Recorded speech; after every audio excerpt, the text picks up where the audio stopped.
अपन ने देखा था सामायिक में क्रोध नहीं करना। अगर क्रोध आ जाएगी तो आप चलती हुई ट्रेन से नीचे उतर जाएंगे, यानी मोक्ष रूपी जो ट्रेन में आप यात्रा कर रहे हैं उससे आप नीचे आ गए। तब शिष्य कहता है, भगवान अगर मैं क्रोध छोड़ दूंगा तब तो मोक्ष मिल जाएगा ना, क्रोध तो छोड़ दिया। तब कहते हैं, मेरे को शास्त्र किसी ने उठा करके नहीं दिया, मैं इतना बड़ा होने के बाद भी, इतना पंडित होने के बाद भी, इतना ज्ञानी होने के बाद भी मेरे को कोई शास्त्र उठा कर नहीं दे रहा, मैं सामायिक पर बैठ रहा हूं। तो आपकी सामायिक होने वाली नहीं है। पहले तो चलते में ही सामायिक हो जाया करती थी, आजकल तो पहले मात्र 2 पायों से पाप किया करते थे, आजकल तो 4 पाँव से पाप करने लगे हैं।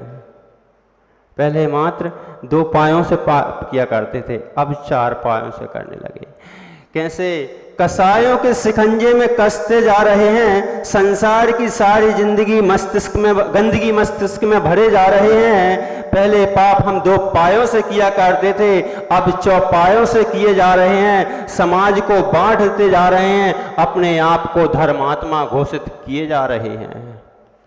अब मान ठीक है, मैंने मान छोड़ दिया तो फिर मिल जाएगा, तो कहते हैं नहीं, कसाएं आपने बना कर रखी हैं, आपको कसायों से को छोड़ना होगा। मात्र न कहने मात्र से आपके छूटेगा, आपको धारण करना होगा, आपको कसायों को भी छोड़ना होगा। जो कसे, जो बांधे वह बंधन है, और जो कसे वह बंधन है, वही कसाय है। कसाएं हम कितने से हैं, हम कितने से हैं।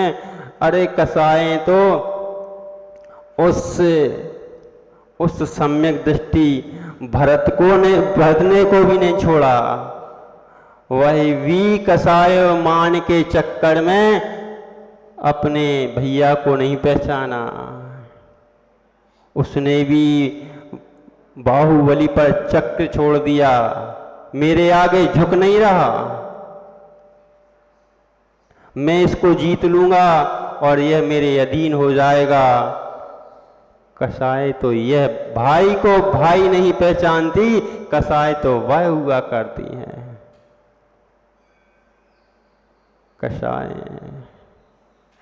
कसाएं नहीं छोड़ती, कसाएं तो यह कह दिया करती हैं कि अगर कोई गुरु के दर्शन करने जा रहा है, मुनियों की यात्रा के लिए जा रहा है, मुनियों के दर्शन के लिए अगर बस से, ट्रेन से, गाड़ी से जा रहा है, तो क्या वह हिंसक नहीं है?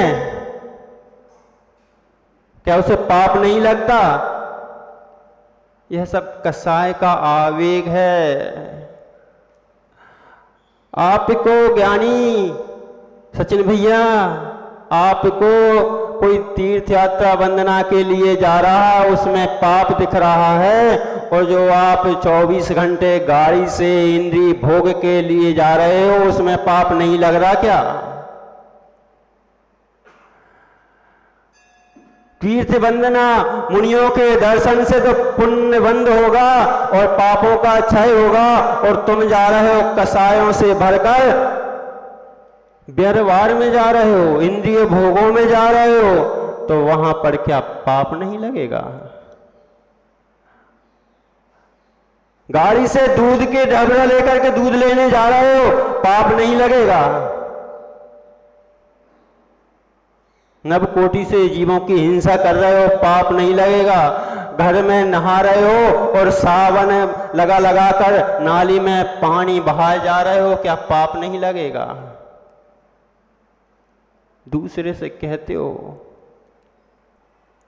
अरे वह ऐसा कर रहा है, इसलिए पहले उसकी क्रिया तो देख लो, किस ओर जा रहा है, उसका उसका विषय क्या है, उसकी सोच क्या है। आप तो सामायिक में बैठे हो, कसायों से भरे हो। तब पहले आचार्य भगवान ने कह दिया है सामायिक के पहले स्वाध्याय करो। स्वाध्याय इसलिए किया जाता है कि स्वाध्याय के द्वारा जो मन आपका इधर उधर भटक रहा है, पहले उस स्वाध्याय से मन निर्मल हो जाए। आपका दिमाग कोई म्युनिसिपैलिटी का गाड़ी का डिब्बा नहीं है, कचरे का डिब्बा नहीं है, जो आए भरते जाओ, जो आए भरते जाओ। नगर पालिका का डिब्बा बना के रखा है, जो आए सब भर लो, जो आए सब भर लो और सामायिक हो जाएगी।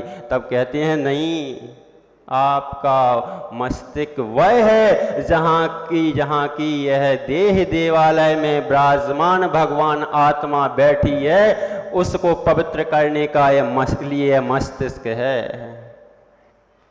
यह कोई नगर पालिका का डिब्बा नहीं है। नगर पालिका वालों ने तो आज फिर भी कचरा सर पे रखना छोड़ दिया है। भाई भी आजकल कचरा सर पे नहीं रखते, लेकिन हम तो दुनिया का कचरा, मान का कचरा, माया का कचरा, क्रोध का कचरा, लोभ का कचरा, सभी कसायों का कचरा सर पे रख करके बैठे हैं, घूम रहे हैं, सामायिक कर रहे हैं। कहते हैं आचार्य भगवान ने पहले कहते हैं स्वाध्याय करो। किसी अच्छे ग्रंथ का पहले स्वाध्याय करो, स्वयं का अध्ययन करो और स्वयं में लीन हो। फिर उसके बाद कह दिया आप प्रतिक्रमण करो।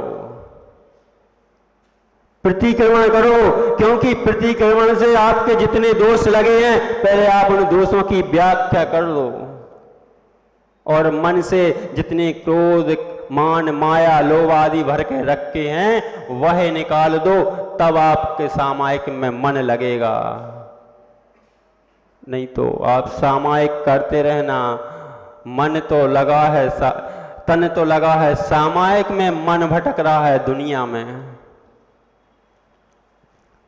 आपसे अच्छी सामायिक करने वाले भी मेंढक बन जाया करते हैं। सचिन भैया, पंडित जी आपका प्रश्न था क्रोध, आप बता देते हैं फिर भी लोग मानते नहीं हैं, तो आपको गुस्सा नहीं आता?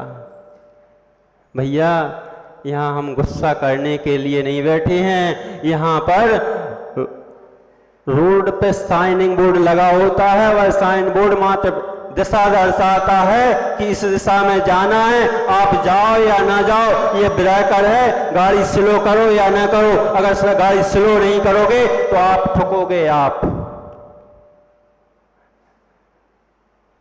हमारा कुछ नहीं है, हम क्यों जबरदस्ती आप पर क्रोध करके और क्रोध कसाय को बढ़ाकर पापों की ओर प्रविष्ट हों।